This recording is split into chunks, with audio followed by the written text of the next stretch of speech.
Hello friends, welcome to quick capture. हम इस channel पे मॉडर्न हिस्ट्री की एक बेहद स्पेशल सीरीज़ शुरू करने जा रहे हैं और ये सीरीज़ स्पेशल क्यों होगी वो मैं बताता हूँ। इसमें हम मॉडर्न इंडियन हिस्ट्री के ओवरव्यू को देखेंगे, स्ट्रक्चर को देखेंगे, मतलब एक कथा के रूप में पूरी मॉडर्न इंडियन हिस्ट्री को 2 से 3 घंटे में ख़त्म कर लेंगे, जिसके करने के लिए हमें एक मोटी किताबों का सहारा लेना पड़ता है और कई घंटे वेस्ट करने होते हैं। बट यहाँ 2 से 3 घंटे में आपके पास पूरी कथा एक स्टोरी के फॉर्म में आपके ब्रेन में सेट हो चुकी होगी। उसके बाद आपका काम केवल इतना रह जाएगा कि MCQ सॉल्व करके फैक्ट कलेक्शन करें और स्टोरी पे ग्रिप बढ़ाते जाएं। और वैसे वो प्रोसेस भी आपके लिए बेहद एफर्टलेस हो जाएगा। उसका कारण एकमात्र इतना ये है कि जब आपको पूरी स्टोरी बहुत ही इंटरेस्टिंग फॉर्म में आपको याद होगी, तब आप उन फैक्ट्स को बहुत ही आसानी से उस स्टोरी से लिंक कर पाएंगे। आपको मज़ा भी आएगा, ये प्रोसीजर भी एफर्टलेस हो जाएगा और आपको याद भी नहीं करना होगा।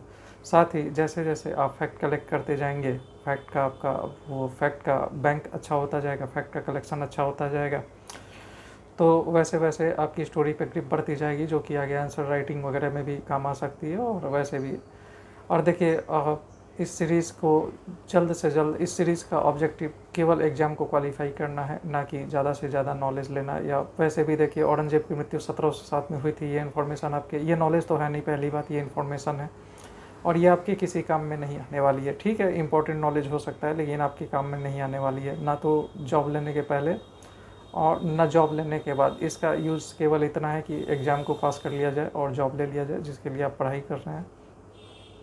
तो आइए हम शुरू करते हैं और स्टार्ट करते हैं ओवरव्यू से, मॉडर्न हिस्ट्री के ओवरव्यू से कि हम करने क्या वाले हैं। तो जैसा कि हमने कहा था, हम देखते हैं road map modern Indian history की, जिसको हम आगे डिटेल में कथावाचन करेंगे, लेकिन ये एक जस्ट एक आउटलाइन है। आउटलाइन के फॉर्म में हम इसको देखते हैं कि हम करने क्या वाले हैं एक्चुअल में इस सीरीज़ में। तो सबसे पहले हम देखेंगे कि औरंगजेब की मृत्यु जो है ये मार्च 1707 में हो गई थी और इसके बाद से ही मुग़ल एम्पायर जो है का डिक्लिनेशन स्टार्ट हो गया, मुग़ल साम्राज्य का पतन होने लग गया था। ठीक है, तो औरंगजेब की मृत्यु कहाँ हुई थी? औरंगाबाद में हुई थी। औ से औरंगजेब, ओ से औरंगाबाद। तो ये दोनों याद रखना आसान है कि दोनों का पहला लेटर AU है, तो याद रखना आसान है। जनरली ये पूछ लिए जाते हैं छोटे मोटे वन लाइनर एग्जाम में। खैर, तो इसकी मृत्यु के बाद मुग़ल साम्राज्य का पतन होने लगा। लेकिन पतन क्यों होने लगा? क्योंकि उसके बाद जो भी शासक आए वो बहुत कमज़ोर थे, अयोग्य थे और दरबारी षड्यंत्र, खूब षड्यंत्र होता था गद्दी के लिए। जैसे कि आपने देखा ही होगा कि कैसे सैयद बंदियों ने हत्या वगैरह की करवाई थी, ये आपने मेडिवल हिस्ट्री में देख रखा होगा। इसके अलावा एक तो शासक अयोग्य थे औरंगजेब के बाद, और दूसरा नादिर शाह और अहमद शाह अब्दाली ने खूब आक्रमण किए, खूब लूटा खसोटा, जिसके वजह से, और ये जो कमज़ोर शासक थे ये इनसे रक्षा करने में भी असमर्थ थे। तो जिसका फ़ायदा क्षेत्रीय शक्तियों ने भी उठाया। जो छोटे छोटे जो होते थे, जिनके अंडर में जो छोटे छोटे क्षेत्र होते थे, उन्होंने अपने आप को स्वतंत्र शासक घोषित करना शुरू कर दिया।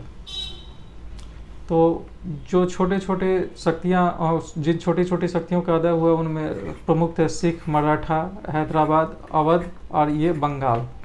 ठीक है, फिर हम देखेंगे कि एक तो इनके आक्रमण और कमज़ोर मुग़ल सत्ता के कारण जो छोटी मोटी शक्तियों का, छोटे मोटे क्षेत्रीय शक्तियों का उदय हो गया, और दूसरा उसी समय यूरोपीय व्यापारिक कंपनियों का भी आगमन होने लगा। हालांकि उनके आगमन का कारण जो था वो बिजनेस और धर्म का, यानी क्रिश्चियनिटी का प्रचार करना था।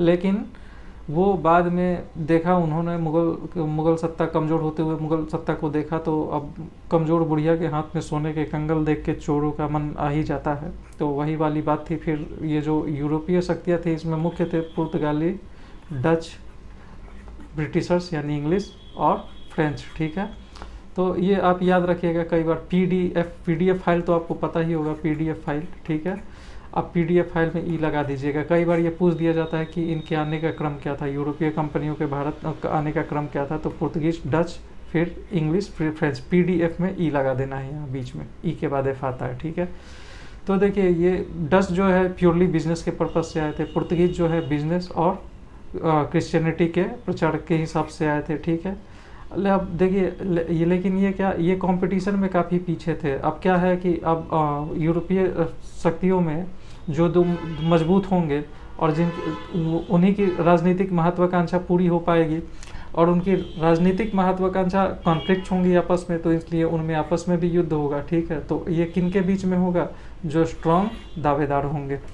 तो ये पुर्तगालीज और डच जो हैं ये स्ट्रॉन्ग दावेदार थे नहीं, स्ट्रॉन्ग दावेदार थे ब्रिटिशर्स और फ्रेंच। तो इन दोनों के बीच में युद्ध हुआ जो कर्नाटक के युद्ध के नाम से फेमस है, जिसमें फ्रांसीसी जो है, कर्नाटक के युद्ध में फ्रांसीसी जो है समाप्त हो गए थे, मतलब उनका सफाया हो गया था, और अंग्रेज जो है, अंग्रेजों का वर्चस्व स्थापित हो गया था। ठीक है, तो कर्नाटक के युद्ध में क्या हुआ था? अंग्रेजों ने फ्रांसीसियों का वर्चस्व समाप्त कर दिया था। उसके बाद प्लासी और बक्सर के युद्ध से उन्होंने बंगाल पे कैप्चर किया और धीरे धीरे पूरे भारत पे कैप्चर कर लिया था। ठीक है, तो अंग्रेजों का शासन हो गया पूरे भारत पे, दीवानी की प्राप्ति की, कंपनी का राज हो गया। उसके बाद अंग्रेजों का धीरे धीरे पूरे भारत पे नियंत्रण हो गया। उसके बाद कंपनी राज की नीतियाँ वगैरह जो थी 1857 में उसके कारण विद्रोह हुआ, और उस विद्रोह से कंपनी राज का अंत हो गया और अंग्रेजी शासन की स्थापना हो गई। उसके बाद उस अंग्रेजी शासन के अगेंस्ट में राष्ट्रवाद का विकास हुआ। भारतीय राष्ट्रीय कांग्रेस की स्थापना हुई 1885 में, और स्वतंत्रता संग्राम की दिशा निर्धारित हुई, और 1947 में भारत आज़ाद हुआ। तो इसी सीरीज को हम डिटेल में देखेंगे, पूरी सीरीज में हम इसी को डिटेल में देखेंगे और इंटरेस्टिंग कथा के फॉर्म में देखेंगे। Thank you so much. Subscribe कीजिए क्विक कैप्चर को, और 3 घंटे में आपकी मॉडर्न हिस्ट्री पूरी की पूरी कंप्लीट हो चुकी होगी। उसके बाद केवल आपको फैक्ट कलेक्शन करना होगा MCQ के थ्रू, और वो भी बेहद, जैसा कि मैंने कहा कि वो भी प्रोसीजर आपके लिए बेहद इंटरेस्टिंग होगा, क्योंकि जब कथा आपके मन में छपी हुई होगी तो आपको उन फैक्ट्स को रिलेट करने में बहुत मज़ा आएगा।